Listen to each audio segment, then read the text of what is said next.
अस्सलाम वालेकुम dear students, food and drug chemistry की प्लेलिस्ट हम कंटिन्यू कर रहे हैं और आज की वीडियो में हम सॉल्व करने वाले हैं पास्ट पेपर स्प्रिंग 2023 का। तो ये है पास्ट पेपर, मुझे कहीं से भी ये क्लियर नहीं मिला था, थोड़ा ब्लर है, तो आप थोड़ा सा कॉम्प्रोमाइज़ करें। इसको हम लोग पढ़ते हैं।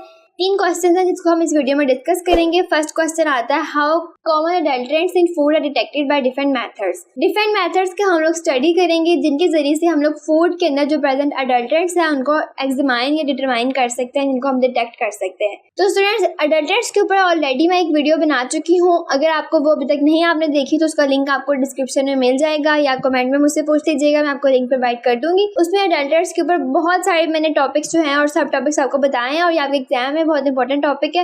ऑलमोस्ट आपके हर पास्ट पेपर के अंदर ये टॉपिक रिपीट हुआ है, तो आपने इसको अच्छे से प्रिपेयर करना है। और फूड एंड ड्रग केमिस्ट्री के जिन लोगों को नोट्स नहीं मिले, मुझे कमेंट सेक्शन में बताएं, मैंने नोट्स प्रोवाइड कर दिए हुए हैं, आप नोट्स जाके लास्ट में देखिएगा। तो इसको पढ़ना स्टार्ट करते हैं। यहाँ पे फूड अडल्ट्रेंट्स की डेफिनेशन देख लेते हैं। ये वो सब्सटेंसेस हैं जो हम लोग अपने फूड प्रोडक्ट के अंदर ऐड करते हैं ताकि उनकी जो अपीयरेंस है, उनका टेक्सचर है, उसको हम बेहतर बना सके, उनके टेस्ट को बेहतर बना सके, उनकी शेल्फ लाइफ मतलब उनका जो लाइफ टाइम है, उनका फ्रेश रहने का जो टाइम है उसको हम इंक्रीज कर सके और हम लोगों को कम अमाउंट के अंदर ज़्यादा क्वांटिटी ऑफ फूड मिल जाए। तो ये तमाम के तमाम जो एडवांटेज हैं ये हम लोग अपने फूड में से हासिल करते हैं यूजिंग अडल्ट्रेंट्स। इसकी डेफिनेशन लिखी हुई है, आप ये वाले भी कर सकते हैं जो मैंने आपको वीडियो में बताई है, वो भी कर सकते हैं। उसके अलावा जिन लोगों को हैंड रिटन नोट्स नहीं मिले अभी तक किसी और सब्जेक्ट के, तो मैं उनके लिए मैंने एक स्पेशल जो चीज़ है वो बनाई है। आप मेरे यूट्यूब के कम्युनिटी सेक्शन में जाएँ, कम्युनिटी सेक्शन में जाके आपको पार्ट्स मिल जाएंगे हर सब्जेक्ट के और उनके कमेंट सेक्शन में मैंने उनके नोट्स के जो लिंक है उनको मैंने पिन किया हुआ है और आप वहाँ से आपको हर नोट मिल जाएगा। और अगर आपको नोट्स नहीं मिला तो आप मुझे कमेंट करें, मैं आपको नोट्स प्रोवाइड कर दूंगी। तो अडल्ट्रेंट्स की डेफिनेशन है कि ऐसे सब्सटेंसेस हैं जिनको हम लोग इंटेंशनली या अनइंटेंशनली ऐड करते हैं अपने फूड के अंदर, फूड की अपीयरेंस, टेस्ट, शेल्फ लाइफ और उसकी कॉस्ट को रिड्यूस करने के लिए। और इसके ज़रिए से हम लोगों को कम पैसों के अंदर ज़्यादा अमाउंट ऑफ फूड और अच्छी क्वालिटी का फूड मिल जाता है। उसके अलावा जो अडल्ट्रेंट्स है ये हमारी हेल्थ के लिए नुकसानदेह भी होते हैं, इनको कंज्यूम करना हमारे लिए डेंजरस साबित भी हो सकता है। नेक्स्ट आता है common adulterants in food. Common चीज़ें जो हम लोग एज अडल्ट्रेंट अपने फूड के अंदर यूज़ करते हैं, ऐड करते हैं। फर्स्ट पॉइंट है artificial colours and flavours. Food की जो अपीयरेंस है, उसका जो कलर है, उसको ज़्यादा अट्रैक्टिव बनाने के लिए उसमें आर्टिफिशियल फ्लेवर्स या आर्टिफिशियल कलर्स डाले जाते हैं जो कि फूड अडल्ट्रेंट है। इसको ऐड करने से हम लोग अपने फूड प्रोडक्ट से ज़्यादा पैसा तो कमा लेते हैं, हमारा जो फूड प्रोडक्ट है वो ज़्यादा बिकेगा क्योंकि वो दिखने में ज़्यादा अच्छा है, उसका फ्लेवर ज़्यादा अच्छा है। लेकिन इन अडल्ट्रेंट्स के हमारी बॉडी में नुकसान है, ये एलर्जिक रिएक्शंस काज करते हैं, हाइपर एक्टिविटी और हेल्थ की प्रॉब्लम्स काज करते हैं। सेकंड आता है प्रिजर्वेटिव्स। अब प्रिजर्वेटिव्स जो हैं इनको यूजुअली हम लोग फ्रोजन फूड्स के अंदर ऐड करते हैं ताकि जो हमारे फूड का जो लाइफ टाइम है, उसकी जो फ्रेशनेस का टाइम है वो इंक्रीज कर जाए। एक फूड प्रोडक्ट है, फर्ज कर लें कि ब्रेड है, उसने 2 दिन के बाद उसने जो है एक्सपायर हो जाना है, तो हम उसमें अगर कोई प्रिजर्वेटिव ऐड करेंगे तो वो मोर देन 10 डेज चल जाएगी। तो ये इस तरह के प्रिजर्वेटिव्स होते हैं, केमिकल्स जो हम लोग ऐड करते हैं अपने फूड के अंदर एज एन अडल्ट्रेंट, जो कि हमारी हेल्थ के लिए नुकसानदेह होते हैं। थर्ड पे आता है एंटीबायोटिक्स और हार्मोन्स। अब जैसे मीट हम लोग लेते हैं, हमारे पास जो चिकन जितना भी आता है उसमें तमाम में आर्टिफिशियल हार्मोन है, आपको भी पता है वो कितना नुकसानदेह, फिर भी हम लोग इतना वो खाते हैं। अब वो फूड अडल्ट्रेंट्स ही हैं जिनको चिकन में डाल के जो मुर्गियों को खिलाया जाता है, उस चिकन की क्वालिटी को नहीं देखा जाता, उसकी क्वांटिटी को ज़्यादा कर लिया जाता है ताकि कम पैसों में उनको ज़्यादा प्रॉफिट हो दुकानदारों को, और वो अडल्ट्रेंट जो है वो हमारे लिए बहुत नुकसानदेह है। और जो हार्मोनल इम्बैलेंसेस हो रहे हैं आजकल, हार्मोनल इश्यूज बहुत ज़्यादा कॉमन है, तो ये तमाम जो है हमारे फूड अडल्ट्रेंट्स की वजह से ही हैं। फोर्थ पे आता है फॉरेन सब्सटेंसेस। अब कंटेमिनेट जैसे कि डर्ट, ग्लास, इंसेक्ट वगैरह जो है हमारे फूड में आ जाते हैं, उनको अडल्ट्रेट कर देते हैं। कुछ नुकसानदेह अडल्ट्रेंट भी होते हैं, कुछ फ़ायदेमंद भी होते हैं। और लास्ट पे इकोनॉमिक अडल्ट्रेशन, ऐसे सब्सटेंसेस जो हम लोग अपने प्रोडक्ट का प्रॉफिट इंक्रीज करने के लिए ऐड करते हैं, तो वो इकोनॉमिक अडल्ट्रेंट्स हैं। तो स्टूडेंट्स, आई होप सो जिन लोगों को पहले अडल्ट्रेंट्स का ये कॉन्सेप्ट नहीं था उनका कॉन्सेप्ट क्लियर हो गया होगा। अब हम लोग मूव करते हैं अपने क्वेश्चन की तरफ। क्वेश्चन में उन्होंने हमसे पूछा था कि हम लोग मेथड्स बताएं जिनके जरिए से अडल्ट्रेंट्स की डिटेक्शन कर सकते हैं फूड के अंदर। कुछ मेथड्स यहाँ पे दिए गए हैं। फर्स्ट मेथड है केमिकल एनालिसिस। इसमें क्रोमेटोग्राफी, स्पेक्ट्रोस्कोपी, मैस स्पेक्ट्रोस्कोपी, इन केमिकल टेक्निक्स को यूज़ करते हुए हम लोग अपने फूड के अंदर अडल्ट्रेंट्स जो है उनको मेजर कर सकते हैं, उनको सेपरेट कर सकते हैं। और यहाँ पे इनकी डेफिनेशन लिखी हुई है। आपको पता है क्रोमेटोग्राफी जो है ये इसके जरिए से हम लोग अपने जो सैंपल होता है उसके कंपोनेंट्स की सेपरेशन करते हैं। स्पेक्ट्रोस्कोपी के अंदर हम लोग interaction of radiation with matter पढ़ते हैं। हम लोग अपने सैंपल के ऊपर इलेक्ट्रोमैग्नेटिक रेडिएशन फाइल कराते हैं और उससे सैंपल की प्रॉपर्टीज जो है उसके बारे में डिटेक्ट कर सकते हैं हम लोग। और मैस स्पेक्ट्रोस्कोपी जो है, स्पेक्ट्रोमीटर जो है, ये केमिकल कंपोजिशन ऑफ सब्सटेंस को आइडेंटिफाई करती है। सेकंड जो मेथड है अडल्टर्स की डिटेक्शन के लिए वो आता है माइक्रोस्कोपिक एग्जामिनेशन। अब ऑप्टिकल माइक्रोस्कोपी भी हो सकती है, इलेक्ट्रॉन माइक्रोस्कोपी भी हो सकती है। कोई फूड प्रोडक्ट है, आपने उसमें अडल्टर्स को चेक करना है, उस फूड प्रोडक्ट को आप माइक्रोस्कोप के नीचे रखिए तो हमें उसके अंदर जो इंसेक्ट्स या उसमें कोई पेस्टिसाइड्स हैं, उसमें किसी तरह के कोई बैक्टीरिया प्रेजेंट हैं, एज एन अडल्टर जो यूज़ किए गई हो चीज़ें वो आपको नजर आ जाएंगी ऑप्टिकल माइक्रोस्कोपी को यूज़ करते हुए। उसके अलावा अगर आप इलेक्ट्रॉन माइक्रोस्कोपी जो कि ज़्यादा रेजोल्यूशन की होती है, ज़्यादा एडवांस्ड स्टडीज़ करती है हमारे सैंपल की, उसको यूज़ कर सकते हैं। थर्ड आता है बायोलॉजिकल ऐसे करने का मतलब होता है टेस्ट करना या एग्जामाइन करना, इवेल्युएशन करना। बायोलॉजिकल मेथड के ज़रिए से जो एनालिसिस है अडल्टर्स का उसमें हम यूज़ कर सकते हैं एंजाइम लिंक्ड इम्यूनो अब्जॉर्बेंट असे। एक मेथड है जिसके ज़रिए से हम लोग अपने जो सब्सटेंस है, फूड सैंपल है, उसमें से एंटीजेंस या एंटीबायोटिक को डिटेक्ट कर सकते हैं। फिर आता है माइक्रोबायोलॉजिकल टेस्टिंग, इसमें हम लोग अपने जो फूड प्रोडक्ट्स हैं उनमें किसी भी माइक्रो ऑर्गेनिज्म की डिटेक्शन कर सकते हैं। नेक्स्ट आता है सेंसरी इवैल्यूएशंस, अपनी सेंसेस को यूज़ करते हुए हम लोग अडल्ट्रेंट्स के बारे में बता सकते हैं अपनी 5 सेंसेस कि जो फूड प्रोडक्ट है वो दिखने में कैसा है, उसकी स्मेल कैसी है, टेस्ट कैसी है, उसके ज़रिए से हमें पता चल जाता है कि जो हमारा फूड है उसमें अडल्ट्रेंट्स प्रेजेंट हैं या नहीं है। जैसे स्टूडेंट्स आपने देखा हो कि अगर आप आइसक्रीम खाते हैं तो आपको टेस्ट से पता चल जाएगा कि इसके अंदर जो स्वीटनिंग है वो स्वीटनिंग आर्टिफिशियल स्वीटनिंग है या फिर वो खालिस वाली स्वीटनिंग है। तो यूजुअली ऐसे ही किया जाता है, जो मीठी चीज़ें, कैंडीज़, लॉलीपॉप्स हम खाते हैं, टॉफ़ीज़, उनमें आर्टिफिशियल अडल्ट्रेंट्स डाले जाते हैं ताकि उनको ज़्यादा मीठा बनाया जा सके और वो जो अडल्ट्रेंट्स है वो हमारे नुकसानदेह है। तो उस तरह हम लोग सेंसेस को यूज़ करते हुए जो है वो भी इवेलुएट कर सकते हैं अडल्ट्रेंट्स को। फिर आता है रैपिड टेस्टिंग स्किल्स, फिर आता है रैपिड टेस्टिंग किट्स। अब रैपिड टेस्टिंग किट्स आपको दी जाती है जो कि इनमें छोटे मोटे इंस्ट्रूमेंट्स प्रेजेंट होते हैं और उसके ज़रिए से हम लोग अपने जो कंटेमिनेंट्स हैं उनको जो है डिटेक्ट कर सकते हैं अपने फूड सैंपल के अंदर। फिर लास्ट पे आता है डीएनए एनालिसिस। तो बहुत ईजी से मेथड्स हैं, आई होप सो कि आपके लिए क्वेश्चन बहुत ईजी रहा होगा। तो स्टूडेंट्स लास्ट पे एक और स्लाइड मैंने आपको दी हुई है examples of adulterant detection, examples यहाँ पे प्रोवाइड किए अडल्ट्रेंट को डिटेक्ट करने की। फर्स्ट पॉइंट है आर्टिफिशियल कलर्स। अब क्रोमेटोग्राफी और स्पेक्ट्रोफोटोमेट्री को यूज़ करते हुए हम लोग आर्टिफिशियल कलर जो है उनको डिटेक्ट कर सकते हैं। फिर एंटीबायोटिक्स इन मीट। अब मीट के अंदर जो एंटीबायोटिक्स है वो हम यूज़ कर सकते हैं ELI ऐसे वाला मेथड को यूज़ करते हुए जो हमने पहले पढ़ा। एंजाइम लिंक्ड इम्यूनो अब्जॉर्बेंट ऐसे जो है। फिर आता है इकोनॉमिक अडल्ट्रेशन इन मिल्क। अब मिल्क के एनालिसिस हम कर सकते हैं सेंसरी इवैल्यूएशन के ज़रिए से भी, केमिकल एनालिसिस के मेथड के ज़रिए से भी, और फिर फॉरेन सब्सटेंसेस को हम लोग माइक्रोस्कोप या फिजिकल इंस्पेक्शन के जरिए से डिटेक्ट कर सकते हैं। नेक्स्ट आते हैं अपने सेकंड क्वेश्चन की तरफ। क्वेश्चन नंबर 3 है how are fingerprints collected, give principle behind fingerprint analysis. Again fingerprint वाला बहुत इंपॉर्टेंट है, आपके बड़े पास पेपर में फिंगरप्रिंट के जो रिलेटेड क्वेश्चंस आए हैं। तो फिंगरप्रिंटिंग की भी आपको ऑलरेडी वीडियोस मिल जाएंगी इस प्लेलिस्ट के अंदर, आपने जाके उसको लाजमी देखना है। और अगेन मैं कह रही हूँ जिन लोगों को नोट्स नहीं मिले मुझे कमेंट करें, मैं उनके साथ नोट्स का लिंक शेयर कर दूंगी। पढ़ते हैं फिंगरप्रिंट्स के बारे में, ऑलरेडी भी हम लोग डिस्कस कर चुके हैं, दोबारा जल्दी जल्दी इसको रिवाइज कर लेते हैं। Fingerprints are unique patterns formed by ridges and valleys on fingerprints. हमारे फिंगर टिप्स के ऊपर पैटर्न्स बने होते हैं जो कि हर बंदे के यूनिक होते हैं, स्पेशल होते हैं हर इंसान के अंदर, और वो रिजेस और वैलीज पर डिपेंड करते हैं। मतलब रिजेस उभार और वैलीज और उनके अंदर गड़े के थोड़े उभरे हुए भी होते हैं और एक तरफ से वो नीचे होते हैं, तो डिपेंड करते हैं हमारे फिंगर टिप्स के ऊपर प्रेजेंट होते हैं। और ये डिपेंड करते हैं पर्सन टू पर्सन, हर पर्सन के अंदर जो है डिफरेंट जो होता है ये पैटर्न होता है। इनको फिंगरप्रिंट्स कहते हैं। ये पैटर्न जो है ये जेनेटिक्स को भी डिटरमाइन करते हैं और ये हमारी वॉर्म के अंदर डेवलप हो चुके होते हैं। जब फीटस की डेवलपमेंट हो रही होती है एम्ब्रियो बनने के बाद, उस टाइम ही फिंगरप्रिंट्स डेवलप कर चुके होते हैं। हर बंदे के यूनिक होते हैं, कोई दो इंडिविजुअल्स के कभी सेम फिंगरप्रिंट नहीं हो सकते, not even identical twins. Even अगर आइडेंटिकल ट्विंस भी हैं तो उनके भी फिंगरप्रिंट्स डिफरेंट होते हैं। नेक्स्ट अपने क्वेश्चन की तरफ आते हैं। हम लोगों ने कलेक्शन ऑफ फिंगरप्रिंट्स के बारे में पढ़ना है। फिंगरप्रिंट्स को कलेक्ट करने के डिफरेंट मेथड्स हैं, कुछ यहाँ पे हम लोग पढ़ लेते हैं। फर्स्ट पॉइंट आता है इंक मेथड। इसमें हम लोग इंक को यूज़ करते हुए फिंगरप्रिंट को कलेक्ट करते हैं। यहाँ पे आप देख सकते हैं ये एक हमारे पास फिंगरप्रिंट इंक रोलर होता है। इस रोलर को फिंगरप्रिंट्स के ऊपर से जब आप गुजारेंगे तो जो इंक है वो हमारे फिंगरप्रिंट्स को इजीली कलेक्ट कर लेगी। This is most traditional method. Person के जो फिंगर्स हैं these are linked with a specific ink pad then press into fingerprint card. The ink adhere to resist getting the visible impression of fingerprints। अब students जो हम लोग देखते हैं हमारे जितने भी फॉर्म्स होते हैं उन पे हम लोग अपना फिंगरप्रिंट जब लगाते हैं तो हम इंक मेथड को यूज़ करते हुए ही लगाते हैं। तो इंक के ज़रिए से फिंगरप्रिंट जो है वो कलेक्ट किया जाना सबसे पुराना मेथड है। आपके हाथ के ऊपर इंक लगाई गई और उस इंक को हम लोगों ने जहाँ भी लगाया वहाँ पे फिंगरप्रिंट्स कलेक्ट कर लिए गए। तो हमारी फोरेंसिक्स के अंदर इस फिंगरप्रिंट इंक रोलर को यूज करते हुए हम लोग डिफरेंट क्राइम्स के अंदर फिंगरप्रिंट्स को कलेक्ट कर सकते हैं। नेक्स्ट आता है लाइव स्कैन सिस्टम। फिंगरप्रिंट्स को कलेक्ट कर सकते हैं यूजिंग लाइव स्कैन सिस्टम, जो कि आजकल बहुत कॉमन है। स्पेशली अक्सर स्कूल्स के अंदर अटेंडेंस के लिए जो लाइव स्कैन सिस्टम है वो यूज़ किया जाता है और टीचर्स जो है सुबह टाइम अपनी अटेंडेंस लगाते हैं अपने फिंगरप्रिंट दे के वहाँ पे। This is most modern and efficient method. Modern है और एफिशिएंट है। पर्सन की जो फिंगर है उसको एक ग्लास प्लेट के ऊपर रखा जाता है और नीचे से एक लाइट आती है जो कि उसको डिटेक्ट कर लेती है फिंगरप्रिंट को, और कंप्यूटर के अंदर सेंसर लगे हुए होते हैं जिसको डिटेक्ट कर लेते हैं कि ये कौन से पर्सन के फिंगरप्रिंट्स हैं। और ये तमाम सिस्टम जो है ये इलेक्ट्रिकल सिस्टम है। इलेक्ट्रॉनिकली जो आपके फिंगरप्रिंट्स हैं वो कैप्चर हो जाते हैं और स्टोर हो जाते हैं। नेक्स्ट पॉइंट आता है लेटेंट फिंगरप्रिंट डिटेक्शन।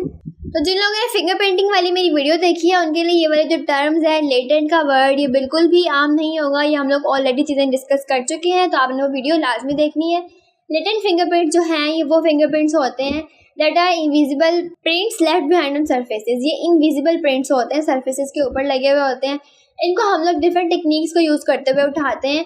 कैसे? जैसे कि पाउडरिंग के ज़रिए से एक जो सरफेस है, कोई क्राइम सीन हुआ है, फोरेंसिक्स में हम लोगों ने ये चीज़ें पढ़ी थी, और वहाँ पे फिंगरप्रिंट्स किसी के लगे हुए हैं लेकिन वो इनविजिबल फिंगरप्रिंट्स हैं जिनको हम लेटेंट फिंगरप्रिंट्स कहते हैं। हम उसके ऊपर पाउडर अप्लाई करेंगे और पाउडर जो है वो आपके फिंगरप्रिंट्स को रिवील करा देगा, उसके ज़रिए से हम उसको कलेक्ट कर लेंगे। फिर आता है केमिकल डेवलपमेंट। हम लोग अपने केमिकल जो है उसको स्प्रे करते हैं या पाउडर में होता है हमारे पास, तो उसको हम लोग फिंगरप्रिंटिंग वाली जगह पे लगाते हैं, तो वहाँ पे फिंगरप्रिंट जो है वो विजिबल हो जाते हैं। और केमिकल जो हमने पढ़ा हुआ है निनहाइड्रिन साइनोक्राइलेट, जिसको सुपर ग्लू भी कहते हैं, वो हमारे फिंगरप्रिंट के अमाइनो एसिड के साथ रिएक्ट करता होता है और फिंगरप्रिंट हमें विजिबल हो जाता है। और थर्ड यहाँ पे बताया हुआ है laser alternate high source light. Special light sources को हम यूज़ करके फिंगरप्रिंट्स को इल्यूमिनेट कर सकते हैं। यहाँ पे देखें एक लेटेंट फिंगरप्रिंट था। फिंगरप्रिंट यहाँ पे नज़र नहीं आ रहा पर आपको पता है कि यहाँ पे फिंगरप्रिंटिंग हुई हुई है, तो हमने उसके ऊपर जो हमने इधर पढ़ा है केमिकल डेवलपमेंट वाला सिस्टम लगाया। इसके ऊपर हम लोगों ने अपना निनहाइड्रिन साइनोक्राइलेट जो है सुपर ग्लू उसको ऊपर लगाई, तो थोड़ी देर बाद जो फिंगरप्रिंट था वो हमें जो है वो हमें नज़र आ गया। अगर आपको नज़र ना भी आ रहा हो तो आप लोग इसको एक लाइट को यूज़ करते हुए इसको डिटेक्ट कर सकते हैं और फिर कैमरे के जरिए से उसके पिक्चर्स ले लेंगे, तो आपको क्राइम सीन के अंदर जो हिडन फिंगरप्रिंट्स हैं वो नज़र आ जाएंगे फोरेंसिक्स के अंदर। नेक्स्ट और चीज़ें हैं फिंगरप्रिंट एनालिसिस। अब ये वाले जो चीज़ें हैं ये भी आप लोग ऑलरेडी पढ़ चुके हैं। हम लोगों ने 3 तरह की फिंगरप्रिंटिंग की टाइप्स पढ़ी थी, आर्चीज, हॉरल्स और लूप्स। तो अगर ये लॉन्ग क्वेश्चन आता है तो आप उसमें तमाम पॉइंट्स जो हैं ऐड कर सकते हैं। फिंगरप्रिंट एनालिसिस जो है इसमें हम लोग इन्वॉल्व करते हैं comparing unique characteristics of fingerprint known as database. एक डाटाबेस होता है और हम लोग को वो डाटाबेस जितना भी मिलता है उसको हम लोग एनालिसिस करते हैं दूसरे फिंगरप्रिंट के साथ, उसको कंपेयर करा के।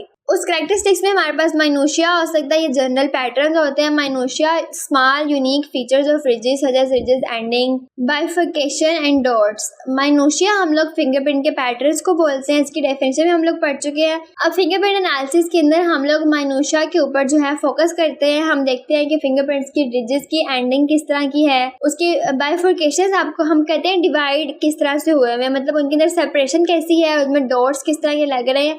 तो इन फीचर्स को हम लोग नोटिस करते हैं, फिंगरप्रिंट्स के एनालिसिस करते हैं। जनरल पैटर्न हम देखते हैं, हम फिंगरप्रिंट के लोब्स, हॉरल और आर्चेस वगैरह को देखते हैं। जैसे यहाँ पे बताया गया है कि अगर आपको कोई क्राइम सीन हुआ है फोरेंसिक्स के अंदर, तो उस क्राइम सीन से हम लोग को जितने भी फिंगरप्रिंट्स की चीज़ें मिली हैं हम उनको सबको कलेक्ट करेंगे, एक फ़ाइल बनाएंगे और उसको हम लोग डाटाबेस कहते हैं।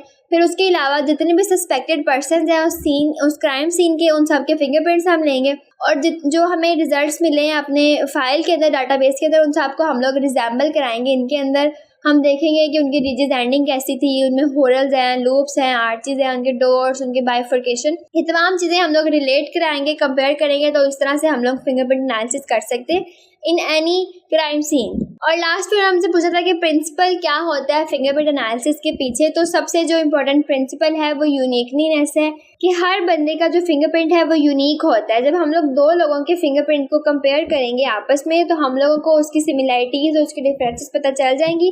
तो फिंगरप्रिंट को एनालाइज करने का प्रिंसिपल ही यूनिक है कि हर बंदे का जो फिंगरप्रिंट होता है वो यूनिक होता है और ये यूनिक ही होता है जो हमें दूसरे लोगों के फिंगरप्रिंट के जरिए से डिटेक्शन करना सिखा देता है। जब हम लोग अपने क्राइम सीन के सैंपल्स देखेंगे और हमारे सैंपल वाला जो फिंगरप्रिंट है वो जिस असली बंदे के फिंगरप्रिंट से मिल जाएगा तो हम लोग उसको डिटेक्ट कर लेंगे कि यही हमारा क्रिमिनल है। तो यहाँ पे डायग्राम्स भी बनी हुई हैं। अभी हमें अगर किसी क्राइम सीन के अंदर से ये वाला हम लोगों ने फिंगरप्रिंट जो है लिया है वहाँ से, तो उसको हम लोग डिटेक्ट करते हैं अपने सस्पेक्टेड पर्सन्स के साथ, और ये इस पर्सन के साथ ये हो गया सिमिलर है, तो ये हमारा जो है क्रिमिनल रिकॉर्ड प्रिपेयर हो सकता है इस तरह से।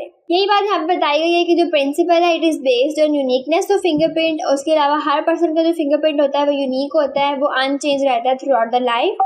तो हम लोग जनरल पैटर्न्स और माइन्यूशिया एक फिंगरप्रिंट का जो उसको कंपेयर करेंगे जो दूसरे के साथ, तो हम लोगों को एनालिसिस हो जाएगी फिंगरप्रिंटिंग की। अब आता है हमारे पास थर्ड क्वेश्चन। वीडियो को जल्दी खत्म करते हैं। उसके अलावा स्टूडेंट्स, आपको किसी और सब्जेक्ट के पास पेपर का सोल्यूशन चाहिए हो तो मुझे कमेंट सेक्शन में लाजमी बताइएगा।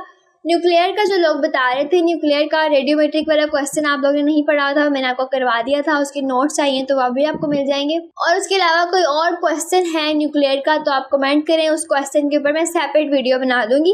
लेकिन आप सिर्फ थोड़ी सी मेरी फेवर कर दिया करें कि इन वीडियोज़ को अपने फ्रेंड्स, क्लास फेलोज के साथ शेयर लाजमी किया करें ताकि थोड़े व्यूज़ आएँ। व्यूज़ बहुत कम होते हैं। तो थर्ड क्वेश्चन पढ़ते हैं। How you will analyse the food ingredients in milk, butter, honey and beverage. Already हम लोग पढ़ चुके हैं इन तमाम चीज़ों को कि हम लोग किस तरह एनालाइज करते हैं फूड को। मिल्क की एनालिसिस, बटर की एनालिसिस, हनी की एनालिसिस, बेवरेज की एनालिसिस हम लोग ऑलरेडी डिस्कस कर चुके हैं।